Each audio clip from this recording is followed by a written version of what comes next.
Thank you for your support of Kiki.fm, and thank you for your support and being a subscriber. If you're not, you should be a subscriber to the YouTube channel, which is Kiki Classic Rock. And now it's time for some of your Classic Rock Raw.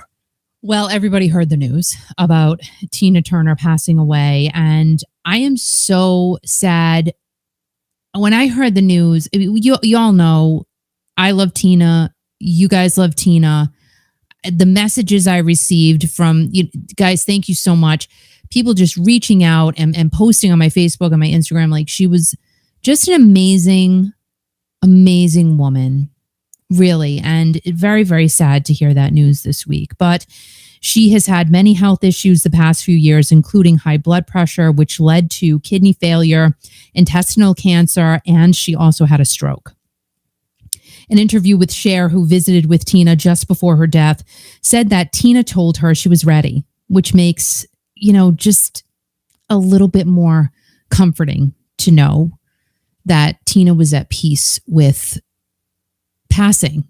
But however, it's still very, very sad, I think, for a majority of us, because she's an icon. She will always be an icon. Her music will live on forever and ever and ever. But again, her story is just incredible.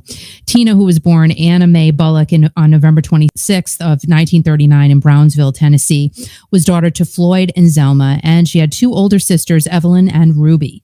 The family moved to Nutbush, Tennessee, and of course, you think of Tina's famous hit, Nutbush City Limits.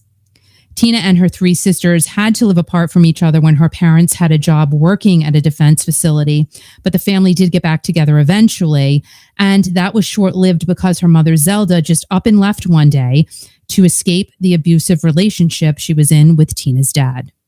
Sadly, this was a predecessor of what Tina would eventually and sadly endure. Tina had said that her parents did not want her and that she was not loved. How sad to live that way, right? Tina did not have a stable childhood or teenage life, as she lost her sister Evelyn in a car crash, and she had to work and move around with her sister many times. Tina and her sister used to go to the clubs in St. Louis, and this is how she met Ike Turner, whom she pursued to allow her to sing in his band. He eventually did hear her sing after she took over the microphone on one of Ike's songs, and everything just took off from there. She was very, very persistent. From early on, Ike had complete control over Anne, who became Tina Turner, and he even trademarked her name. So in the event that Tina would leave him, her name would always belong to him. Tina Turner made her debut in 1960 with the hit single A Fool in Love, and the duo received a Grammy nomination for It's Gonna Work Out Fine. Touring consistently eventually connected Ike and Tina with Phil Spector, and in 1967, Tina was the first Black artist to be on the cover of Rolling Stone magazine. In 1968, they headlined in Vegas and were seen by the highest of the high and the hugest of the huge, including Sonny and Cher, Elvis, and Elton John. When they covered Creedence Clearwater Revival's hit Proud Mary in 1971, this became their biggest single, which eventually led to their split in 1976 after a fight on their way to a large gig in Dallas, left a battered Tina with no other choice than to leave Ike with 36 cents in her pocket. And as she walked into the Ramada Inn, they graciously gave her a room, and they still have her picture hanging in their lobby, which is now known as the Lorenzo Hotel. Tina, who was now a solo artist, earned her income by doing a number of TV shows, including The Donnie and Marie Show and The Sonny and Cher Show. Tina went on to sing Hot Legs with Rod Stewart, opened for the Rolling Stones, and got her one and only number one in 1984 with What's Love Got to Do with It? Just a hit that we all love.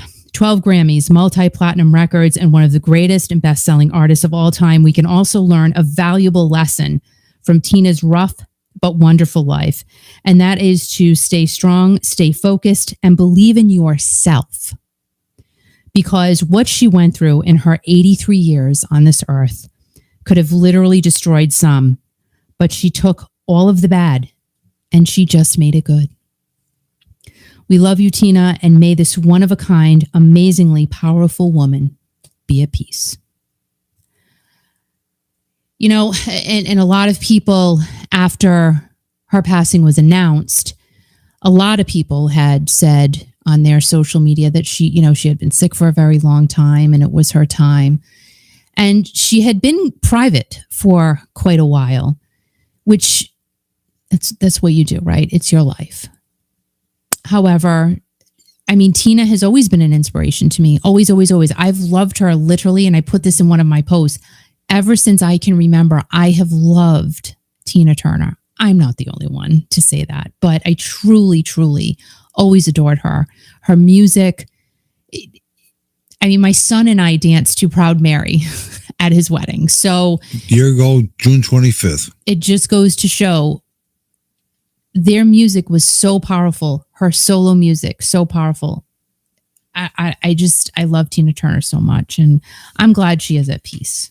Yeah, and it's sad, but as you said, she's at peace, and we played a tribute to her the day that she passed at 7 o'clock Eastern, Mm-hmm. and people from all around the country, around the world, were listening to it. We played a lot of Tina's songs. I mean, What's Love Got to Do with It? To Proud Mary, to the best. I mean, there was nobody like Tina Turner. There was no on stage with Mick Jagger during Live Aid. When Oprah had a birthday, they surprised Oprah with Tina Turner coming onto the stage, and Tina was an inspiration to all of us, and the inspiration was music, and she was phenomenal. I think with Tina, it was beyond the music, though. It was the story. Tina's story is just, I mean, it's overwhelming, really. When you of course, What's Love Got to Do with It really just touched upon. Oh my God. It just probably just touched the surface of what really happened to that woman. But again, it showed some pretty powerful stuff. And Angela Bassett, I always say it, did such an amazing job channeling Tina Turner in that movie. But there was also a documentary. Oh my gosh, I think I watched it either a year or two ago. I don't know. It was on one of the movie channels, but her life was difficult. And I think even at one point, don't quote me on this, but she had said, my life has been hard. It's been bad. Been bad. She's, I mean, to go through the abuse that she went through, and there are some, pretty heartwarming comments as well we're reading tonight. But, to go through that, not only with your family, but then you have to go through that as a wife. Yeah. And I mean, a lot of these, musicians and artists and rock stars, we have no idea what goes on in their personal life. Right. But when they get on stage, you don't think about those things. But again, she was an inspiration to all of us. But, as a person, she went through hell.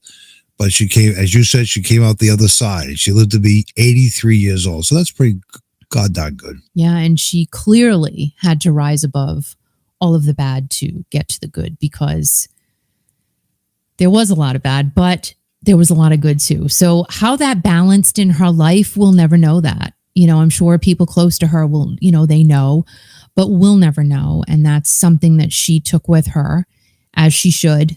But we can just look at her, like I said, it's true, as an inspiration, to just maybe take a look at some of the things we've all had our things, we all have our things, but to just take that, say, you know what, I can do this, I can get through this, whatever it is. All of our situations are different, but you can do it. And we have some great inspirational stories here in our community as well. So, and thank you, Tina Turner, for all you've given to us as an artist, musician, and as a human being. Thank you very much. Yeah, that was a tough one.